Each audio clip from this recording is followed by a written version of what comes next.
Hello, family. Please subscribe and leave a like for us. It means the world to us. Also, share this video to your friends and loved ones and turn on post notifications so you don't miss future videos from us. Thank you as you do so. Sit back and relax as we dive into the story. The silence in the living room was thicker than the papers on the mahogany table. Laura sat motionless on the edge of the cream leather sofa, her fingers tracing the rim of the teacup she hadn't sipped from. Across from her, Curtis stood, not angry or emotional, just cold. "I've signed everything. The lawyer will send you the final notice by Monday," he said, voice void of warmth. His suitcase stood by the door, packed and ready, as if the last 12 years of their marriage were just an extended hotel stay. Laura didn't speak. She couldn't. She'd rehearsed 100 things she might say if this day ever came. But now that it was here, all she could do was stare at the man she once called her future, walking out without even asking if she would be okay. He walked toward the door, paused briefly, and looked back. "It's not like we were going anywhere, Laura. No kids. No spark. I can't keep waiting for something that'll never happen." She felt her lips tremble, but she refused to let them break.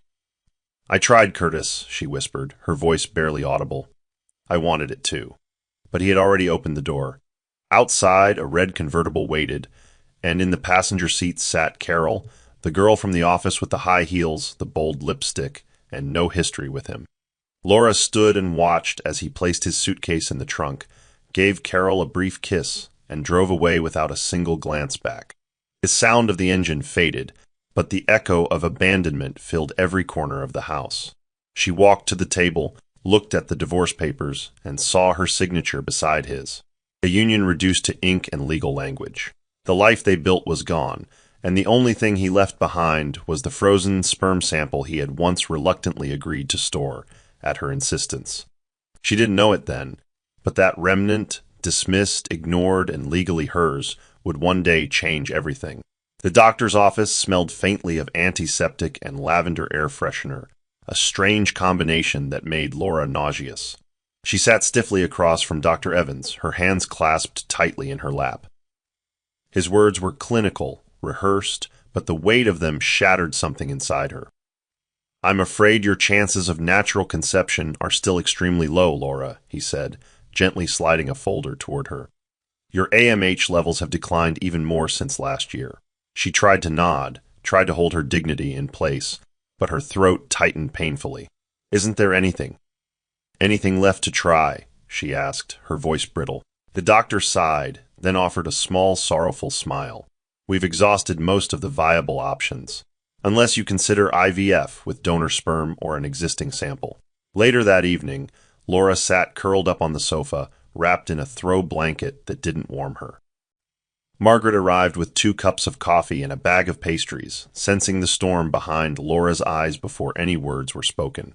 "It didn't go well," Laura whispered. "Still no chance, not naturally." Margaret placed the coffee on the table and sat beside her. "What does naturally even mean anymore?" she asked.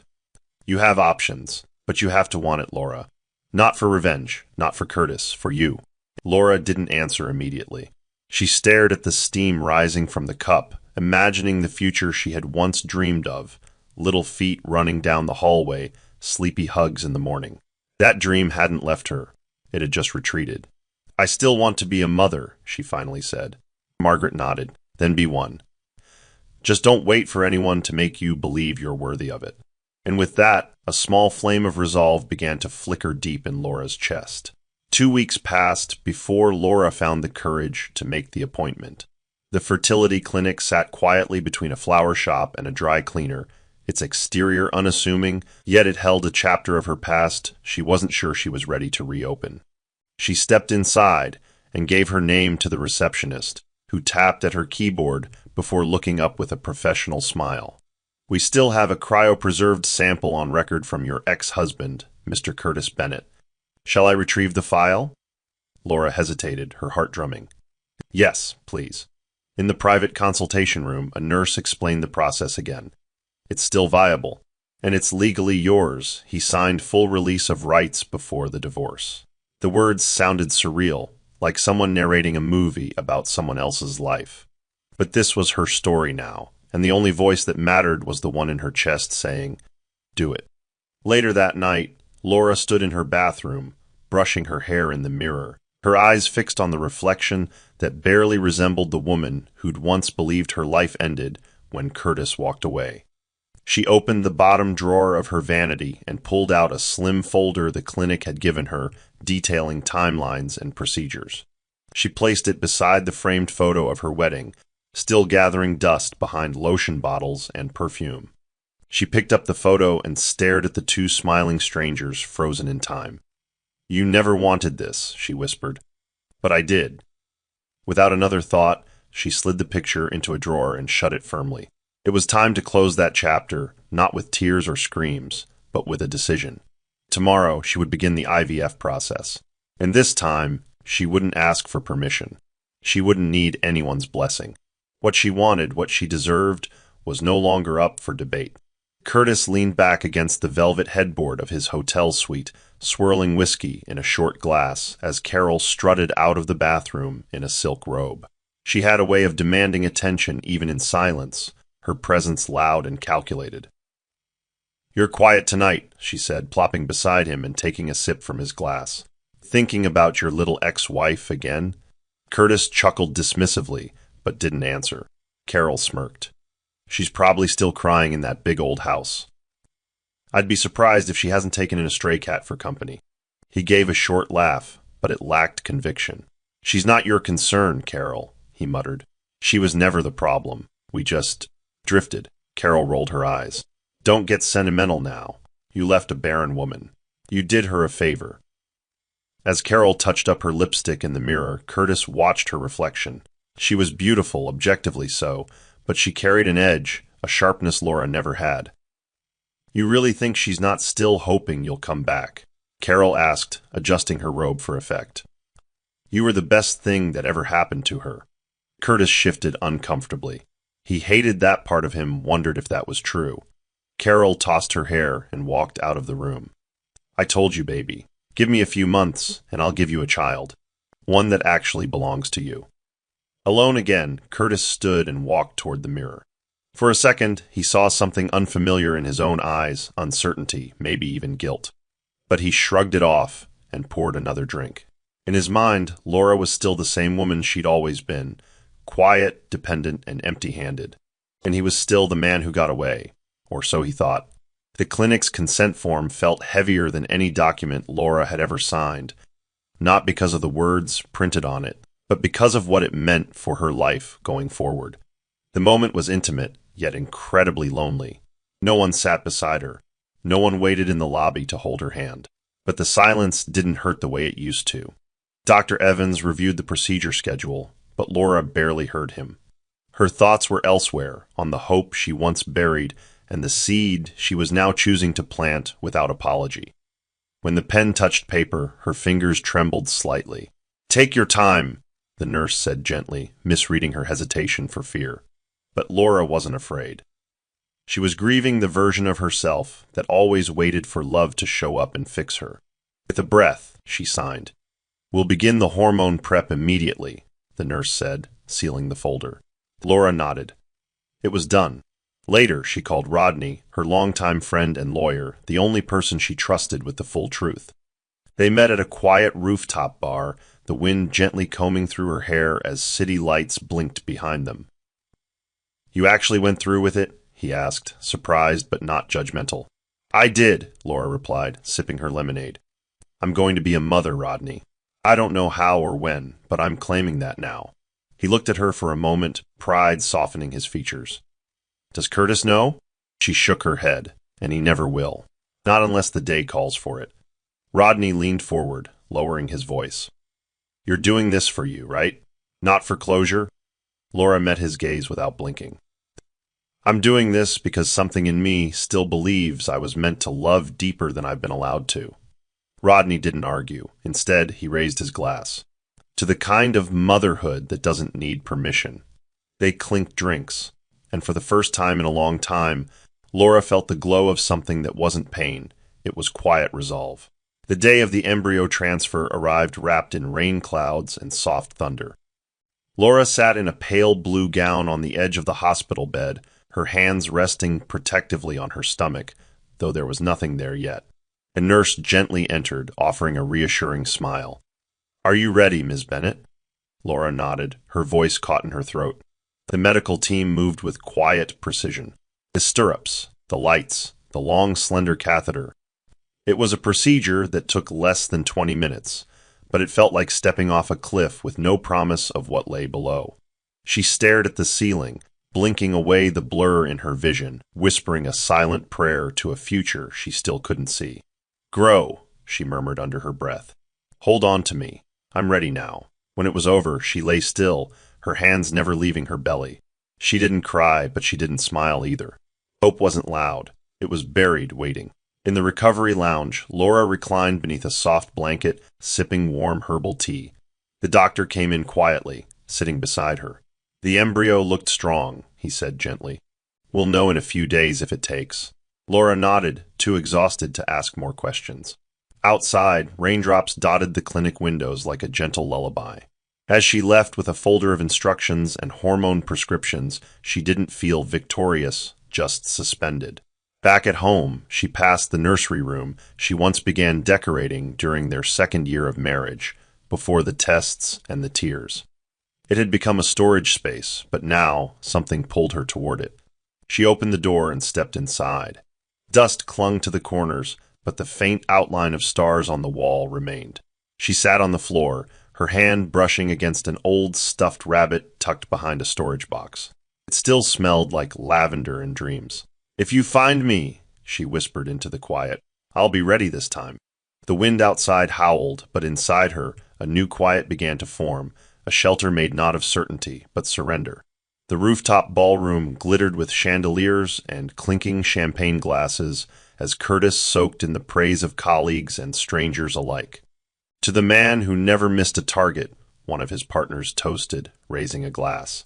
Carol clung to his arm in a red satin gown that shimmered beneath the lights, smiling like she owned the night. "I told you this year would be yours," she whispered in his ear, "and I wasn't wrong." Curtis grinned, lifting his glass as guests cheered, but his eyes drifted toward the balcony, where the city spread like a jeweled carpet. Something in him felt out of sync. The music, the lights, the people, it was all perfect. And yet it wasn't. A strange emptiness swirled just behind the applause. Carol took a selfie, pulling him into the frame. "Hashtag power couple," she said. "Your ex is probably watching from that old couch of hers." In truth, Laura wasn't watching, but the photos eventually made their way to her phone via a well-meaning coworker who texted, "Did you see Curtis trending?" She opened the link and stared at the glossy images. Carol's high-slit dress, Curtis's smug grin, the gold banner reading, "Bennett Group, New Era Begins." It didn't sting the way it used to. Not anymore. She closed the link, turned off her phone, and looked out her own window, where rain had given way to a soft moonrise. Her body felt foreign now, wrapped in hormone-induced fatigue, but there was something sacred in her tiredness. "Let them toast," she murmured. "I'm building something they can't take pictures of."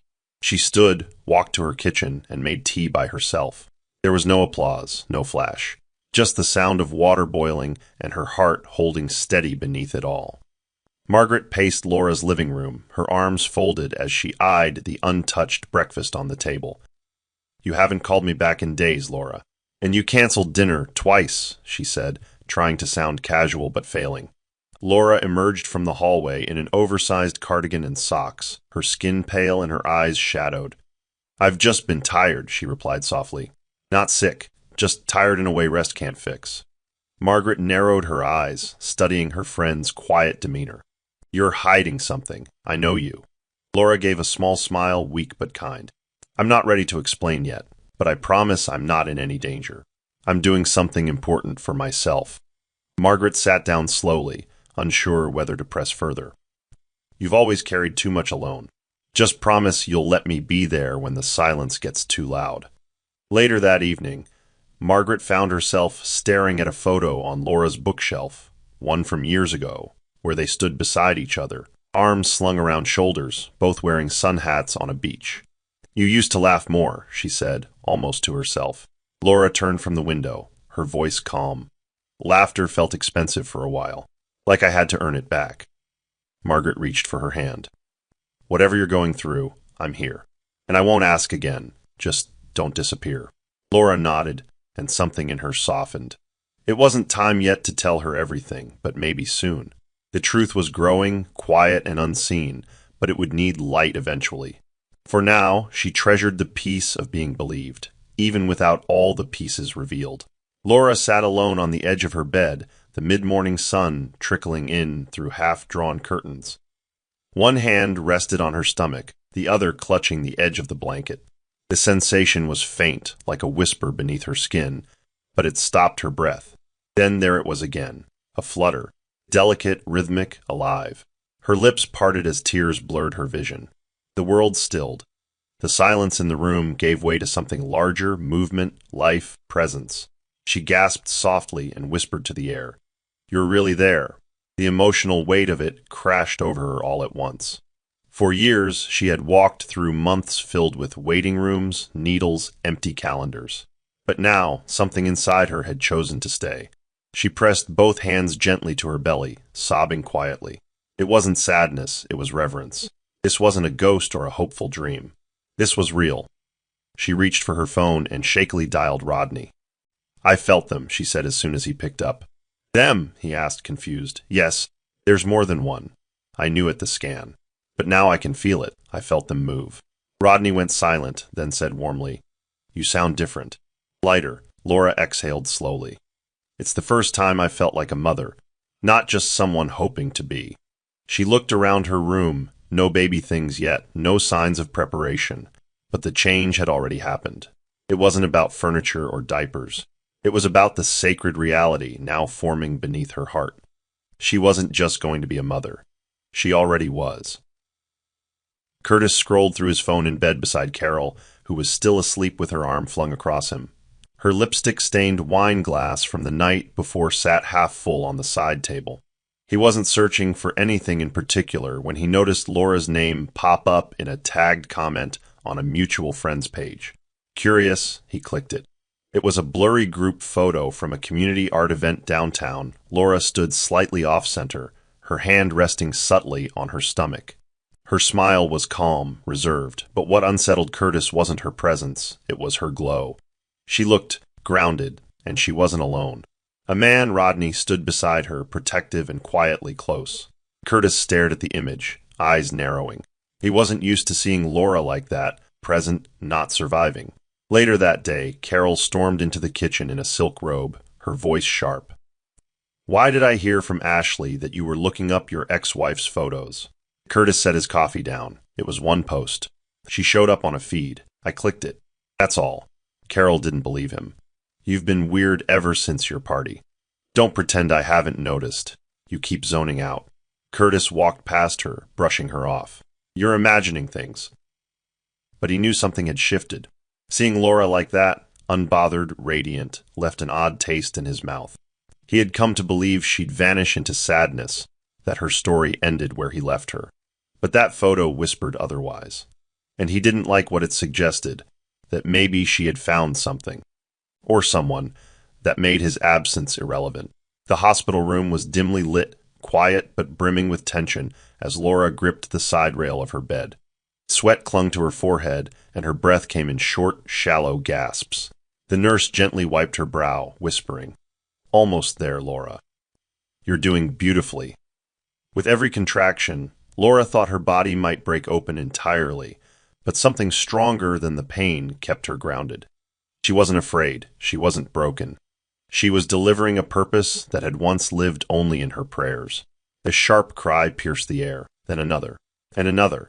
Her vision blurred as 3 newborn wails filled the room like a choir of victory.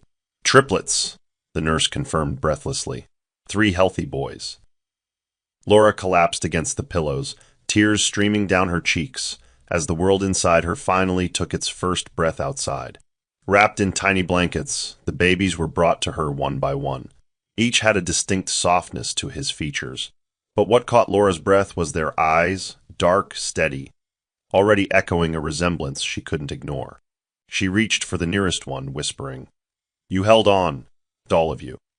Rodney arrived hours later, and when he saw them, his expression shifted from disbelief to awe.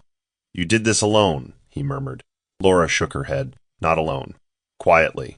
There's a difference. She registered them under her name only. No father listed, no questions asked. The nurses didn't pry, and Rodney didn't push. As she cradled her sons, a silent vow formed in her heart. She would protect their peace, even if it meant guarding them from the past that helped create them. Nighttime was a chaos Laura had never known, feeding rotations every 2 hours, burping cloths piled like laundry mountains, the smell of formula, and the occasional diaper disaster. But through the blur of exhaustion, Laura never once wished it away. She'd sit in the rocking chair, all 3 boys tucked around her in turns, humming songs she hadn't sung in years. The house no longer echoed, it breathed. There was no silence now, only life. The boys were named Julian, Caleb, and Miles. Their personalities began to glimmer even in infancy. Julian cried the loudest, Caleb stared the longest, and Miles clung the hardest. Sometimes, when she held them all against her chest, Laura would close her eyes and whisper, "You are mine, and I am more because of you." Margaret visited one morning and stopped in the doorway, stunned.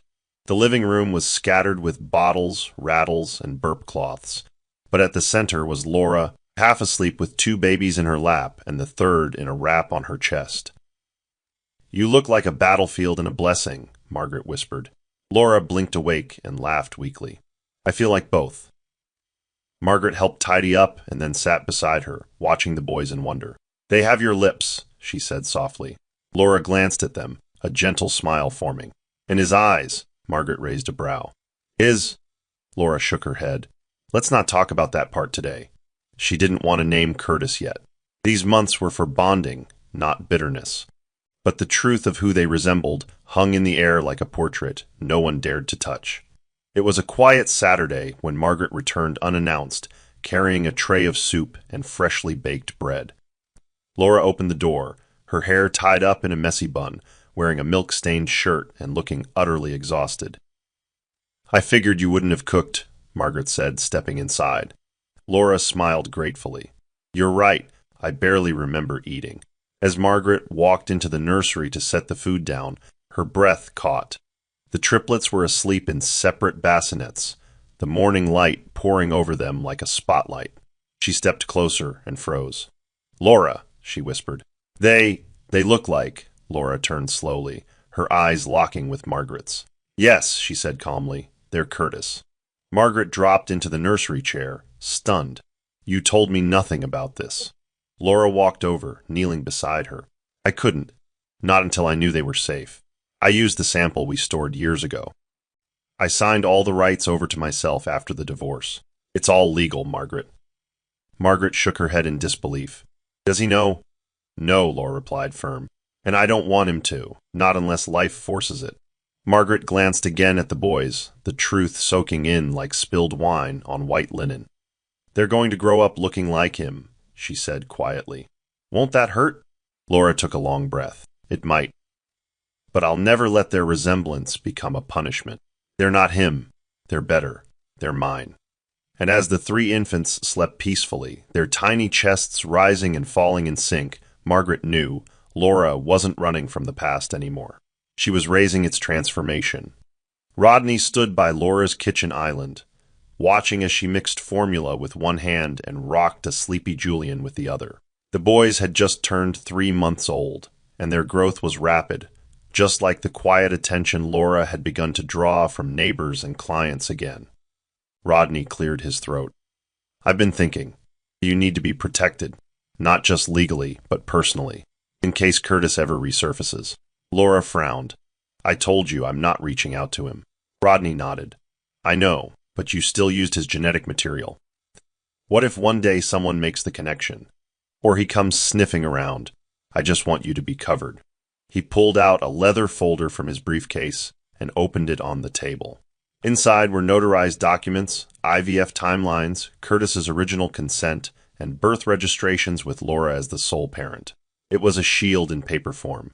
"Everything's airtight," Rodney assured, "but it's smart to keep it close." Laura looked at the folder, then up at Rodney. "You've thought of everything," she said softly. "It's my job," he replied, "but it's also because I care." He paused, searching her expression. You're raising 3 boys alone, Laura.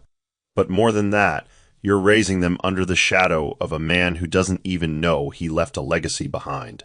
She ran her fingers across the edge of the file. If the day ever comes when he finds out. Rodney interrupted gently. You don't owe him anything. Not an explanation, not forgiveness, not even their names. Laura nodded, feeling the weight of those words settle into her spine.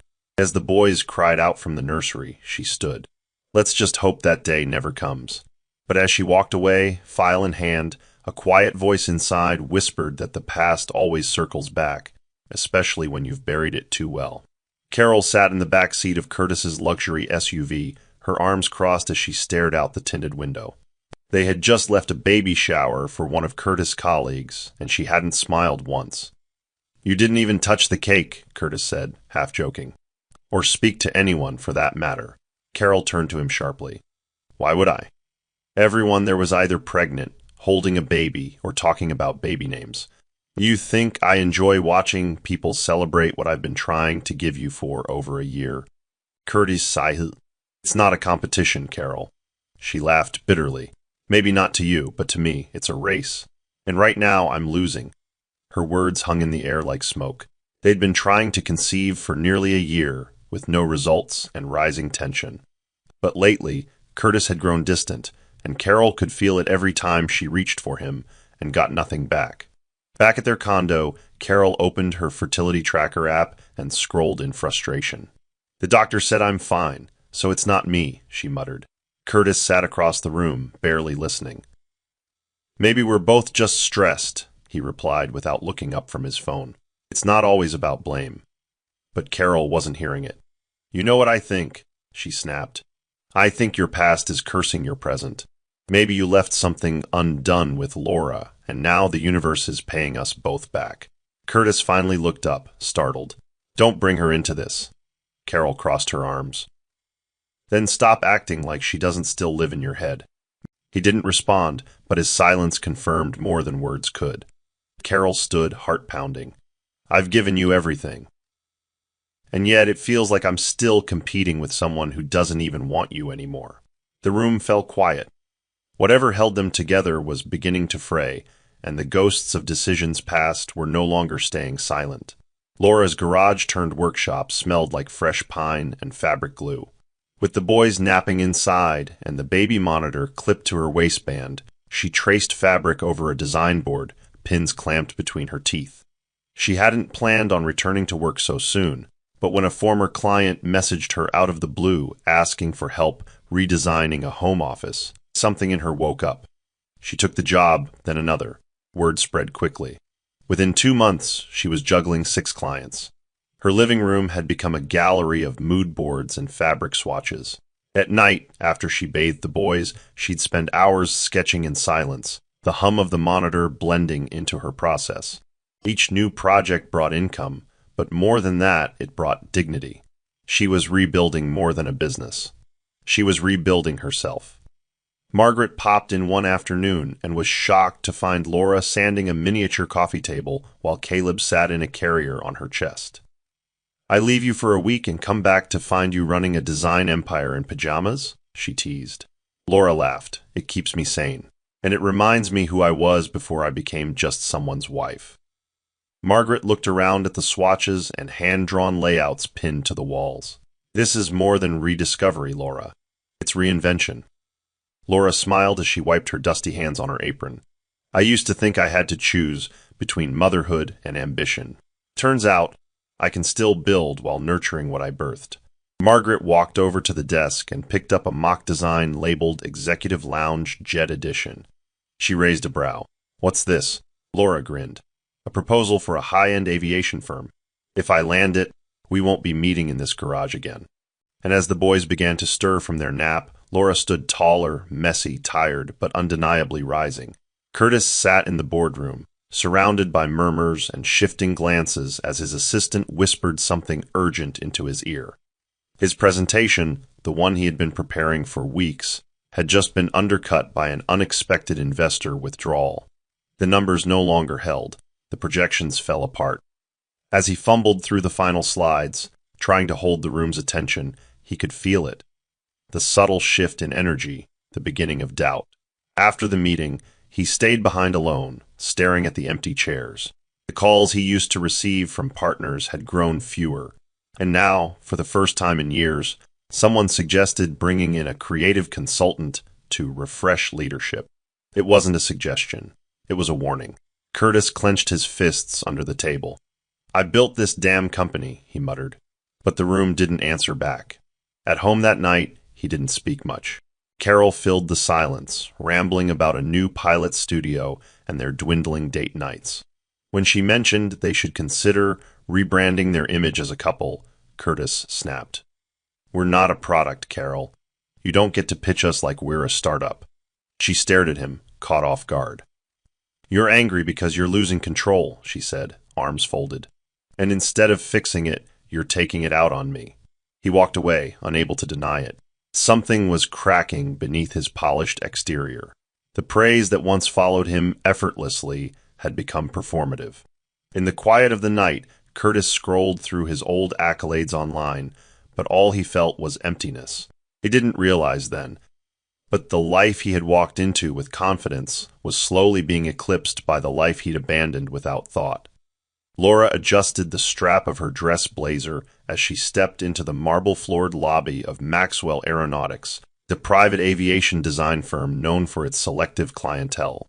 She had been invited, unexpectedly, after one of her previous clients shared her name with the CEO. "He's looking for something less formulaic," the client had said. "Your touch is intuitive. He'll notice." Laura had debated whether to even attend the meeting, but something in her gut said go. As she entered the executive suite, the CEO, a broad-shouldered, silver-haired man named Victor Maxwell, stood and extended his hand. "So you're the woman behind the Lagos residence redesign," he said. "They haven't stopped talking about you." Laura smiled modestly. "I just translate what people feel into what they live in." His eyes lit up. "I need someone to do that, except this time for the air." Victor leaned forward, placing a sketch of an unfinished jet interior on the table. "I've seen portfolios that dazzle, but I want soul. I'm not just transporting bodies, I'm hosting decisions, reconciliations, dreams. Can you give me that?" Laura studied the sketch, her fingers dancing across the edges. "Yes, but I'll need a full sensory profile of the owner. Colors, scents, music, how they move when no one's watching." Victor laughed. "Finally, someone who speaks like an artist." The meeting stretched 2 hours longer than scheduled. As she walked out, she carried more than a contract. She carried a validation she never asked for, but deeply needed. In the parking lot, she opened her car door and sat in silence for a moment, her hands shaking slightly. "We're not just surviving anymore, boys," she whispered to the empty back seat. "We're flying." The warehouse was cold but bright, the skeletal frame of the private jet suspended like a blank canvas. Laura walked its length with a team of engineers and stylists, clipboard in hand, ideas brimming. "We're not doing just leather and chrome," she instructed. "The client wants conversation zones, not just cold elegance." The team nodded, taking notes. A few raised eyebrows met her unconventional sketches, but Victor backed her with unwavering confidence. "Let her lead. That's why we brought her in." Laura's design vision included soft-angled dividers, color-adjusting lights, and velvet-paneled walls that responded subtly to temperature shifts, creating emotional atmosphere, not just luxury. For the first time, her imagination wasn't confined by budget, space, or someone else's opinion. Later that week, Victor invited her to a private luncheon. "You know," he began, cutting into his grilled salmon, "if this goes as well as I think it will, you'll have a seat on our advisory board." Laura blinked. "I thought this was just a contract job." Victor smiled. "It was, but you're designing more than planes. You're shaping stories at 30,000 feet. Laura sat back, stunned. When she returned home, the triplets were just waking from their naps, their laughter echoing through the house like sunlight. She gathered them into her arms, one by one, heart swelling. Her life used to feel like it was made up of corners, corners of rooms, corners of dreams, corners she was pushed into. But now it was wide, expansive. And for the first time in years, Laura felt like she wasn't just catching up to her future, she was outpacing it. At nearly 3 years old, Julian, Caleb, and Miles had begun to show more than just individuality. They were revealing legacies. Julian had Curtis's exact smirk when he concentrated, and he asked endless questions about how things worked. Caleb had a brooding calm, always analyzing, watching. His silence spoke volumes. Miles, ever the most affectionate, had the same crooked left dimple Curtis did when he laughed. Laura saw the signs but didn't speak them aloud. Not even to Margaret. Instead, she watched quietly, often frozen in awe and unease. Their resemblance to Curtis had sharpened, and some days it rattled her. But on most days it gave her strength. They were proof that something beautiful could still rise from what had once devastated her. One afternoon, while dressing them for daycare, Caleb pointed at a framed photo Laura had accidentally left on her nightstand, an old portrait of her and Curtis taken during better years. "Who's that?" he asked, pointing to Curtis. Laura froze for a second, zipping up Julian's jacket with deliberate slowness. "That was someone I used to know," she answered softly. "Is he our daddy?" Caleb followed, tilting his head. Laura sat on the edge of the bed, suddenly unable to move. "He helped bring you here," she replied. "But no, he's not your daddy, not the way you think." There was no bitterness in her tone, just truth. Caleb seemed to accept the answer and moved on, humming as he joined his brothers by the door. But Laura sat still for a moment longer, realizing that even the most carefully buried histories had a way of surfacing, especially when those histories were staring back at you with eyes just like his. The gala hall buzzed with soft music and scattered conversations as parents filtered in, dressed in semi-formal wear. Laura arrived holding the hands of two boys, while the third clung playfully to the hem of her flowing jumpsuit. Teachers greeted her warmly. The boys had quickly become favorites, not just for their charm, but their uncanny ability to complete each other's sentences and finish puzzles with uncanny speed. As Laura guided them to their seats for the opening performance, the headmistress approached with a smile. "You must be proud," she said warmly, glancing at the boys. "They're brilliant, and they look so much like their father." Laura's breath caught, but she smiled politely. "Yes, they do take after someone," she replied, careful not to add more.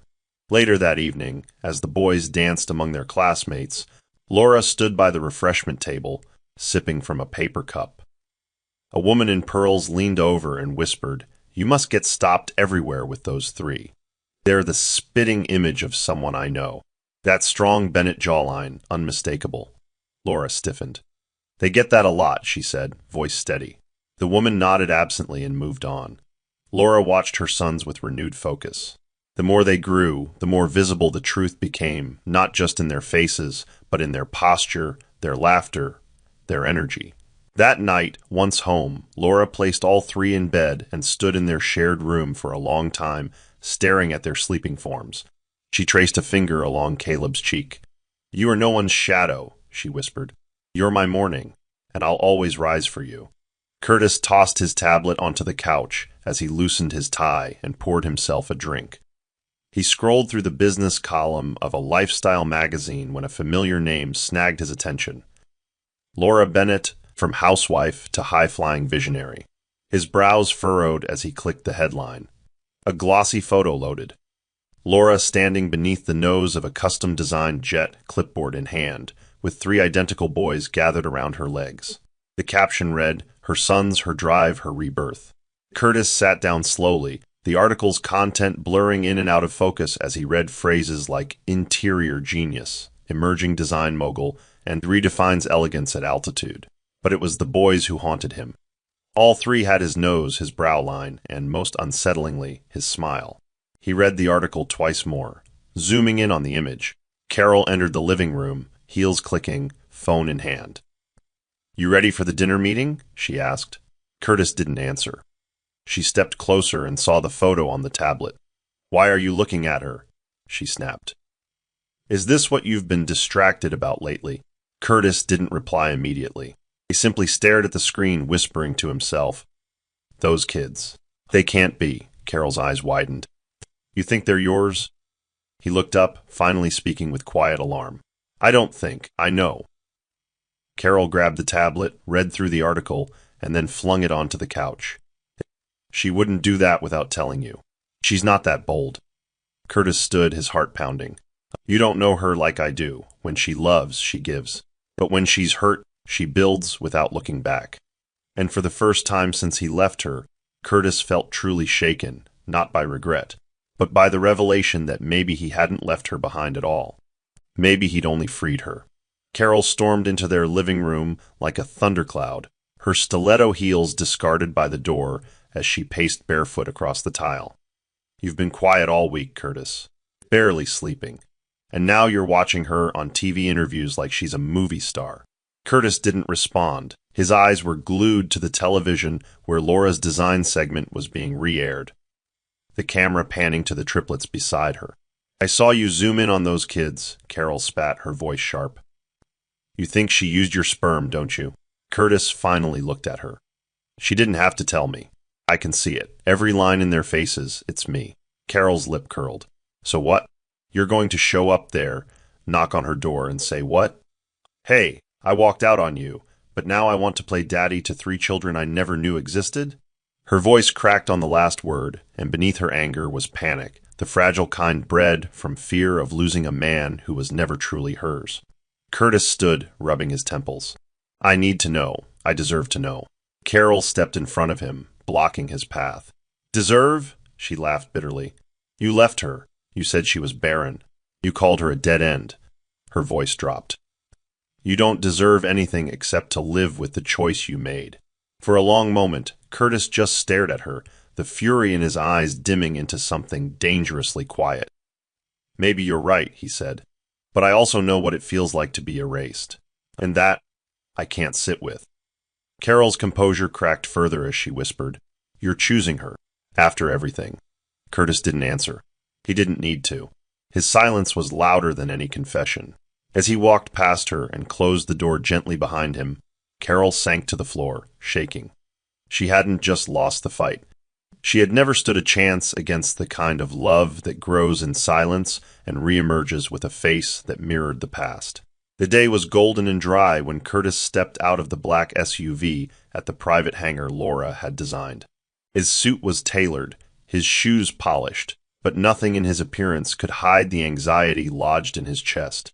A staff member recognized him and motioned toward the back, where the jet Laura had built was being prepped for an upcoming photo shoot.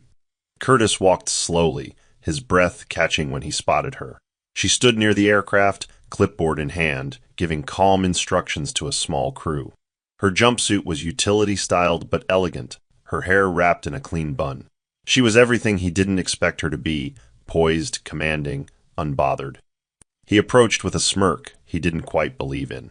So, this is what you've been up to, he said, voice laced with faux amusement. Laura turned, her eyes freezing the moment she saw him.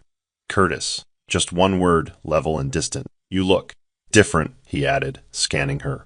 Success suits you. She crossed her arms. Why are you here? There was no warmth in her tone, only exhaustion barely concealed. I saw the article, he began.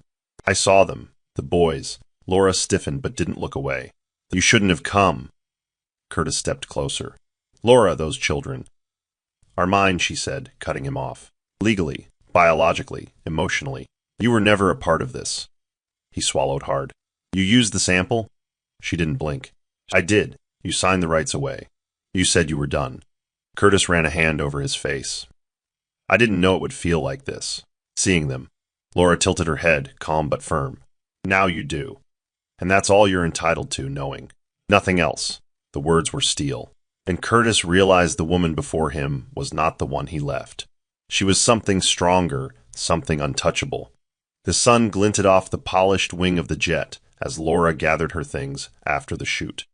She spotted her sons running toward her from the lounge, their voices high with excitement.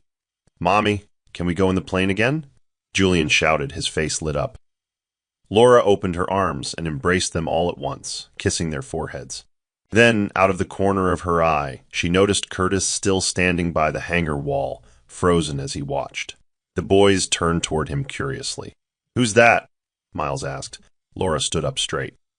No one you need to know, she answered gently. But Curtis stepped forward. I'm not no one, he said. You're late, Laura interjected calmly, then turned to the boys. Say goodbye to the hangar. It's time to go.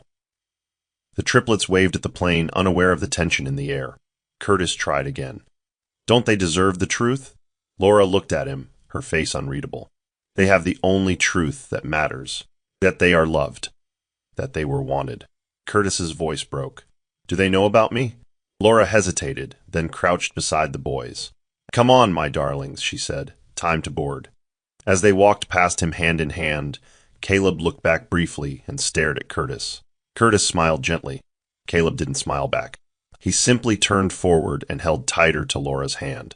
Curtis watched as they ascended the small steps into the aircraft, 3 perfect reflections of a past he had forfeited and a future he would never shape. For the first time in his life, he understood what it meant to lose something he could never reclaim.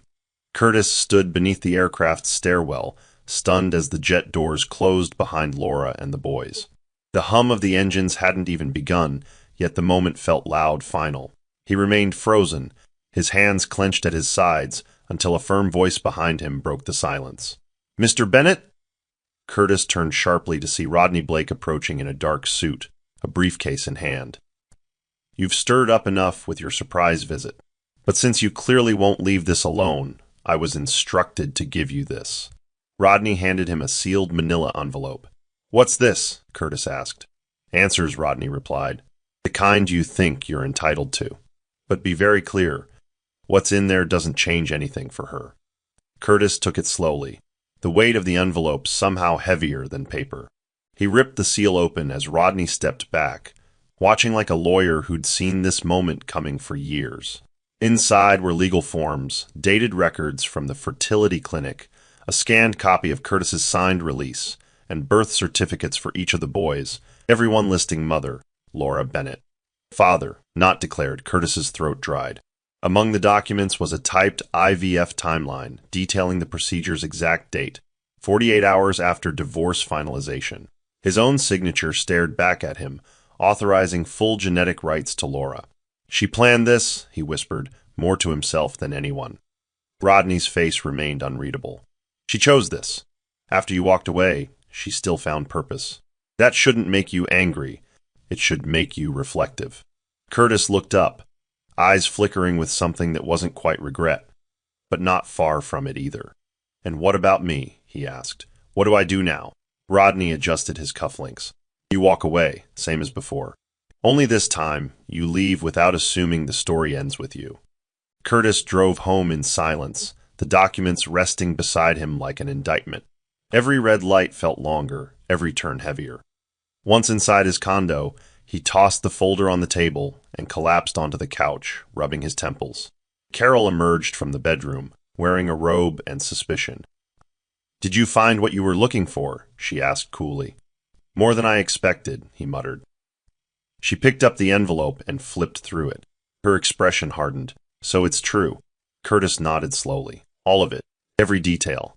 I gave her the tools, and she used them. And now she's built a life I'll never be part of. He sounded lost. Carol dropped the envelope with a loud sigh. Then maybe you should stop chasing ghosts and deal with the woman who's still here. Her voice was sharp, but her eyes were damp with disappointment. Curtis stood facing her.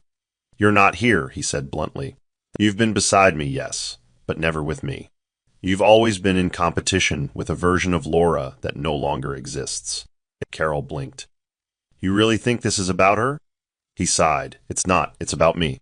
And everything I ignored until it was too late. She stared at him, realization dawning. Then you've already made your decision. Curtis didn't argue. He walked past her to the balcony where the city glowed in silence. Inside, the envelope remained open on the table, its contents loud enough to end everything. And as Carol packed her things quietly in the background, Curtis remained still, holding the railing like a man who had seen the future and had no place in it. The next time Laura saw Curtis was completely unplanned. She had returned to the hangar for a final inspection before the jet's delivery when she spotted him leaning against the wall by the lounge entrance. She didn't flinch, didn't slow, just kept walking with quiet purpose until he stepped directly into her path. I read everything, he said, holding up the folder she already knew he had. And I came to say something. She glanced at the papers in his hand. They don't grant you a role. Don't confuse information with invitation. Curtis lowered his voice. I never thought you'd actually go through with it. That you'd finish what I gave up on. Laura's eyes stayed locked on his. That's because you underestimated the power of a woman who no longer needs your approval. Curtis took a breath. I didn't come here to beg. I just needed to see you, and them. Laura stepped closer, her expression unreadable. You saw them. You know the truth. But here's what you missed. I never did this to spite you. I did this to save myself. She leaned in slightly, her voice quieter but firm. You left thinking I was empty, but I was full of dreams too big for your vision. Curtis looked down. They're incredible boys. They are, she said proudly. And they will never need to feel abandoned because I never let go. She turned to leave, but paused, just long enough to say one last thing without looking back. I didn't need you. They did, and they still became whole without you. And she walked away, unshaken, unburdened, and completely free. The apartment felt colder than usual as Carol stood in the living room, suitcase open on the floor beside her. She folded her clothes methodically, not out of calm, but from the kind of numbness that comes after too many quiet fights and unanswered questions. Curtis leaned against the doorframe, watching her silently. You're really leaving, he said, not as a question, but a tired observation. Carol didn't look up.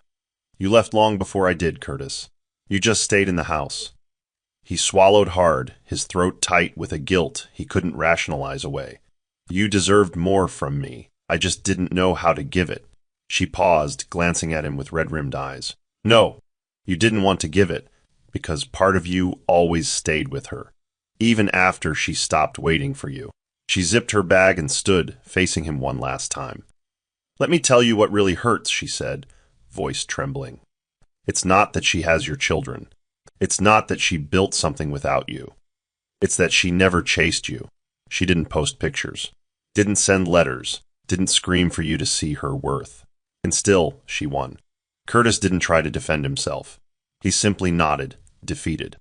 Carol took one last look around the room, then walked past him toward the elevator. As the doors closed, she offered one final sentence. She didn't steal anything. You handed it to her, and she turned it into gold. Alone now, Curtis moved to the window and watched the city below, teeming with lives that didn't need his approval to flourish. He thought of the boys, their eyes, their laughter, and the woman who had become more than he ever imagined. And in that moment, he finally understood he was not the loss. She had been the gain all along. Inside the private jet, Laura sat in the plush leather seat by the window as clouds rolled beneath her like waves. Julian lay with his head on her lap. Caleb sketched in a small notebook across from her, and Miles quietly nibbled on crackers while humming. The cabin was warm, peaceful, filled with a rare quiet only found when all is as it should be. Rodney sat near the back, reviewing design contracts on his tablet, occasionally glancing at the boys with a faint smile. Laura rested her hand gently on Julian's curls and exhaled deeply. She wasn't escaping anymore. She wasn't hiding. This was simply life, a life she had fought for, sacrificed for, and earned with a strength even she once doubted she had. The noise of the past, the sting of rejection, the ache of loneliness, none of it had followed her here. As the pilot announced their descent, the boys stirred, excited to land in the city where Laura's next project awaited. Mommy, do you think our room will have stars on the ceiling again? Caleb asked, his eyes wide. Laura smiled. If you want stars, we'll hang galaxies. The boys laughed, their voices echoing through the cabin. Rodney leaned forward and said, You know, people will talk when they see you step out of this jet. Laura chuckled softly. Let them. I've lived enough in silence. Let them see. As the wheels touched the runway, Laura looked out at the glowing skyline, then down at her sons, her future. This jet doesn't make us important, she whispered. But it carried us from broken to becoming. That's all that matters. And as the stairs descended and the doors opened to a world that once forgot her, Laura stood tall, with 3 beautiful boys, a fulfilled heart, and the kind of victory no one could take back. Here's the Bible verse, Isaiah 61, verse 3. To bestow on them a crown of beauty instead of ashes, the oil of joy instead of mourning, and a garment of praise instead of a spirit of despair. They will be called oaks of righteousness, a planting of the Lord for the display of his splendor.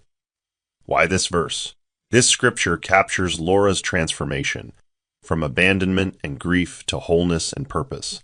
Her ashes were exchanged for a crown of beauty. She became a symbol of quiet strength, not just surviving, but flourishing as a testament of grace and inner power. Moral of the story. Sometimes what breaks you is not the end of you. It's the beginning of who you were always meant to become. Laura's story reminds us that rejection doesn't define worth, and silence isn't weakness. It can be the soil where resilience takes root. Love that leaves doesn't cancel love that grows. And the most powerful victories are often the ones no one sees coming until you board the jet they said you'd never fly. That's the end of the story. What did you learn from this story? Drop your thoughts in the comments section. Leave a like and don't forget to subscribe and turn on post notification so that you'll be notified whenever we drop our next videos. Also, share this video to someone who might be interested. Thank you so much